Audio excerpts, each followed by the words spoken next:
Hello guys, welcome back to back my YouTube channel. स्वागत है आपका आज की एक अगली नई वीडियो में। आज की वीडियो में हम बात करेंगे कक्षा 10 विज्ञान को लेकर महत्वपूर्ण प्रश्न, जो कि आप फिजिक्स और केमिस्ट्री दोनों से प्रश्न आज बनने वाले हैं। तो आप देखिए, आपसे अनुरोध है कि क्लास सॉल्यूशन बाय अभिषेक सर के इस पोर्टल पे आप नए हैं तो चैनल को सब्सक्राइब कर ले। आप लोगों ने विगत समय से वीडियो देख रहे हैं, जो कि आप लोग कक्षा 10 प्रिपेयर के दृष्टि से वीडियो में बनाता हूँ।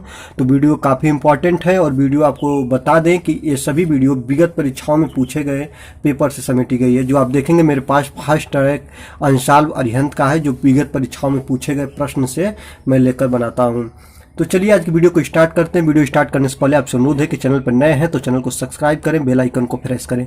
चलिए देखेंगे पहला क्वेश्चन है कि निम्न में से कौन सा पदार्थ लेंस में प्रयुक्त किया जाता है, नहीं प्रयुक्त किया जाता है। ध्यान देंगे तो लेंस बनाने में जल का भी प्रयोग करते हैं, कांच का भी प्रयोग करते हैं और प्लास्टिक का भी प्रयोग करते हैं। ध्यान दीजिएगा, इससे किसी भी तरह प्रश्न घुमाकर पूछ लिया जाएगा।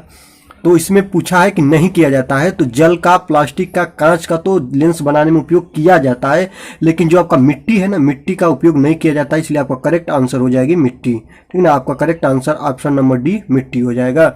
अगला देखते हैं। अगला आपके सामने कि निर्गत किरण और अभिलंब के बीच के कोण को क्या कहते हैं। जो आप देखेंगे निर्गत किरण और अभिलंब के बीच के कोण को कहते हैं आपतन कोण, परावर्तन कोण, निर्गत कोण और कोई नहीं। तो अगर आप सोच रहे हैं, आप कमेंट बॉक्स में इतना जरूर बताएं कि सभी प्रश्नों में आप कितना प्रश्न सही कर रहे हैं। ठीक ना, तो अगर आप आधे से एक दो प्रश्न ज्यादा कर रहे हैं तब तो आपकी तैयारी अच्छी चल रही है, नहीं तो कुछ दिक्कत है। ठीक ना, तो निर्गत किरण और अभिलंब के बीच के कोण को हम बोलते हैं निर्गत कोण। Option number C correct answer हो जाएगा, निर्गत कोण। ठीक ना, अगला देखते हैं क्वेश्चन नंबर 3। क्वेश्चन नंबर 3 आपके सामने है कि किसी माध्यम में अपवर्तनांक का मान होता है। तो प्रकाश का परावर्तन और अपवर्तन आप लोगों ने देखा है, तो अपवर्तनांक का मान पूछ रहा है, जो स्नेल के नियम से निकलता है n बराबर sin i अपान के sin r। ठीक ना, तो ऑप्शन आपके सामने है। अगर आप इसमें से करेक्ट आंसर अगर आप ये लगा रहे हैं sin i अपान के sin r, n नियतांक बराबर होता है, तो आपका करेक्ट आंसर है ऑप्शन नंबर ए, n बराबर sin i अपान के sin r होता है।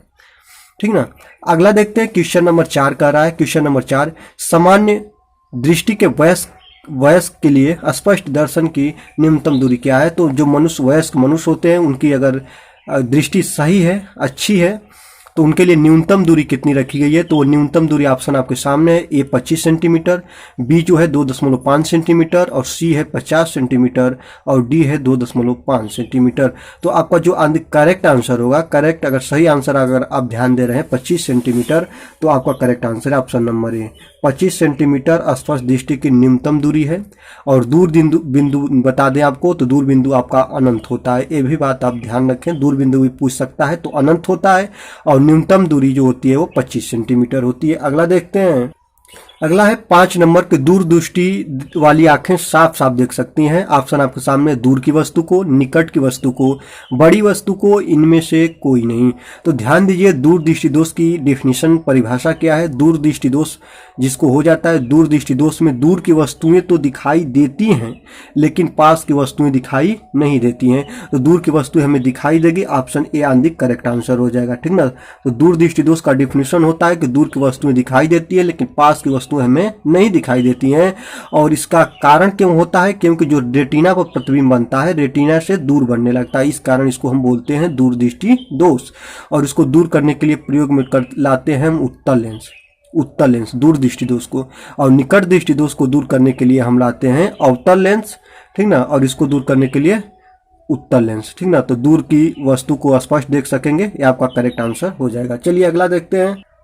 अगला है 6 नंबर कि कांच प्रिज्म द्वारा उत्पन्न श्वेत प्रकाश में स्पेक्ट्रम किस रंग का झुकाव अधिक करता है।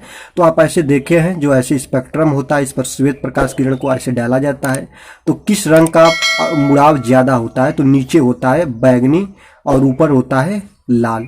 तो लाल रंग का कम होता है और ज्यादा किसका होता है, तो बैगनी रंग का होता है। तो आपके ऑप्शन सामने है, लाल का कि पीला का कि हरा का कि बैगनी का। तो अगर आप बैगनी रंग सोच रहे हैं तो आपका करेक्ट आंसर होगा। क्यों, क्योंकि बैगनी रंग का जो विचलन होता है, झुकाव होता है, सबसे अधिक होता है। तो ऑप्शन नंबर डी अधिक करेक्ट आंसर हो जाएगा। अगला देखते हैं। अगला है किस उपकरण में धन और ऋण का चिन्ह नहीं होता है। तो उपकरण आपके सामने है, एम्पियर में, वोल्ट मीटर में, कुंडली में और विद्युत सेल में।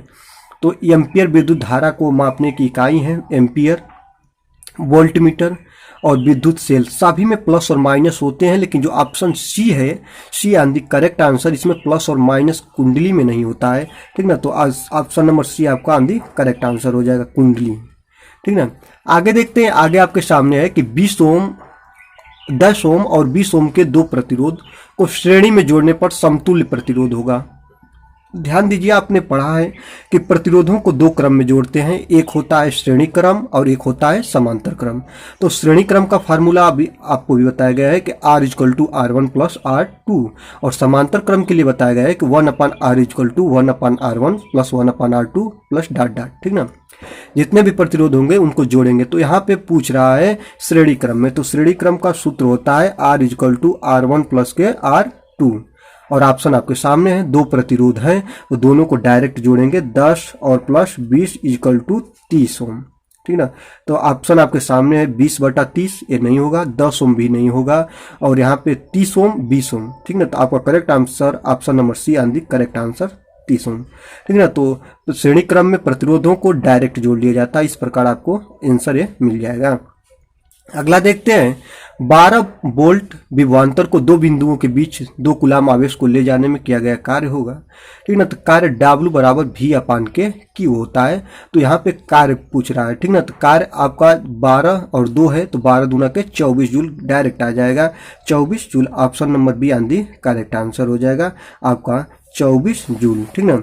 अगला देखते हैं कि 1 kWh तुल्य, ध्यान दीजिए, विद्युत धारा जो होती है, विद्युत ऊर्जा का व्यापारिक मात्रक किलोवाट × आवर होता है, ये भी पूछ देता है। विद्युत धारा का व्यापारिक मात्रक, विद्युत ऊर्जा का व्यापारिक मात्रक क्या होता है, तो किलोवाट × घंटा भी होता है, लेकिन 1 किलोवाट × घंटा, किलोवाट 1 किलोवाट × घंटा तुल्य होता है कितने के, तो ऑप्शन आपके सामने 3600 जूल, 3.6 10⁻6 जूल, 36 × 10⁻6 जूल, 3.6 × 10⁻3 जूल होगा, ठीक ना। तो आपका करेक्ट आंसर क्या है, ऑप्शन आपके सामने। अगर आप सोच रहे हैं 3.6 × 10⁻6 जूल, तो ये आपका करेक्ट आंसर होगा ऑप्शन नंबर बी, ठीक ना। चलिए अगला देखते हैं, अगला है 11 नंबर है कि नाभिकीय ऊर्जा प्राप्त करने हेतु आवश्यक है, केमिस्ट्री वाले पोर्शन से वीडियो लिए हैं, प्रश्न लिया गया है। तो silicon, option number B chromium, और सी यूरेनियम, और डी एल्युमिनियम। तो नाभिकीय ऊर्जा प्राप्त किया जाता है यूरेनियम नामक पदार्थ से, यूरेनियम नामक तत्व से। ऑप्शन नंबर सी आपका करेक्ट आंसर होगा। अगर आपको प्रश्न नहीं आ रहे हैं तो अभी आप इसको देखिए और इसको अपने याद करिए, ठीक ना। ध्यान देने योग्य बात है, क्योंकि परीक्षा के रिलेटिव प्रश्न है, कई बार इसमें ये प्रश्न दोहराए गए हैं, पूछे गए हैं, ठीक है।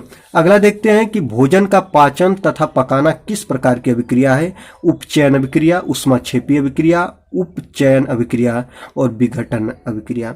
तो आप देखिएगा, ऊष्माक्षेपी विघटन ये तो होगा नहीं, पहले ही गलत। और अपचयन उपचयन में आप देख लीजिए, तो भोजन का पाचन जो है आपका ऑप्शन नंबर सी अगर सोच रहे हैं तो आपका करेक्ट आंसर हो जाएगा उपचयन अभिक्रिया है। भोजन का पाचन और पकाना भी उपचयन अभिक्रिया के अंतर्गत आता है। आगे देखेंगे 13 नंबर है कि चीनी का आणविक सूत्र क्या होता है, तो CH3COOH C6H12O6, ये तो जो होता है ये ग्लूकोज का आणविक सूत्र है, C6H12O6, C12H22O11 CH3COOH। तो चीनी का जो आणविक सूत्र होता है, अगर ऑप्शन नंबर सी आप सोच रहे हैं करेक्ट आंसर, तो आपका ये वाला सही है, C12H22O11 जो चीनी का सुक्रोज का ये सूत्र होता है। अगला देखेंगे, निम्न में से किसे चाकू से काटा जा सकता है। देखिए ध्यान देंगे आप लोग, जो यस ब्लॉक के तत्व हैं, ठीक ना, उनको चाकुओं से काटा जाता है, ठीक ना। तो option number A lithium, B calcium, और सी कॉपर, और डी आयरन। तो आपका करेक्ट आंसर हो जाएगा, अगर आप सोच रहे हैं कि ऑप्शन नंबर ए, ये अगर आप सोच रहे हैं लिथियम, ठीक ना, ऑप्शन नंबर ए लिथियम आपका करेक्ट आंसर हो जाएगा, जिसको हम चाकू से काट सकते हैं। लिथियम को मुलायम होता है, ठीक ना, और धात्विक तत्व है, और ये धातु है, धनात्मक बनाने का गुण भी रखता है। अगला देखेंगे 15 नंबर है कि निम्न में से कौन यौगिक आयनिक है। पहले ध्यान दीजिए, आयनिक यौगिक मतलब धन आयन और ऋण आयन, ठीक ना। तो CH4, ठीक ना, आयनिक यौगिक किसे कहेंगे, तो धन आयन और ऋण आयन दोनों रहेंगे, ठीक ना। विद्युत संयोजी बंध बनते हैं इन यौगिकों में, तो देखिएगा CO2 ये भी नहीं होगा, CaCl2 और NH3, तो NH3 तो माइनस से माइनस में है, ठीक ना। यहाँ पे देखिएगा CaCl2 Ca प्लस और Cl माइनस में है, तो आपका अगर ऑप्शन नंबर सी सोच रहे हैं तो करेक्ट आंसर CaCl2 हो जाएगा, जो आयनिक यौगिक होता है, ठीक ना। तो आज की वीडियो आपको कैसी लगी? वीडियो अच्छी लगी तो वीडियो को लाइक कर ले, चैनल पर नए हैं तो चैनल को सब्सक्राइब करें, बेल आइकन को प्रेस करें। तब तक मिलते हैं अगले वीडियो में, तब तक के लिए धन्यवाद। देखते रहिए क्लास सॉल्यूशन बाय अभिषेक सर।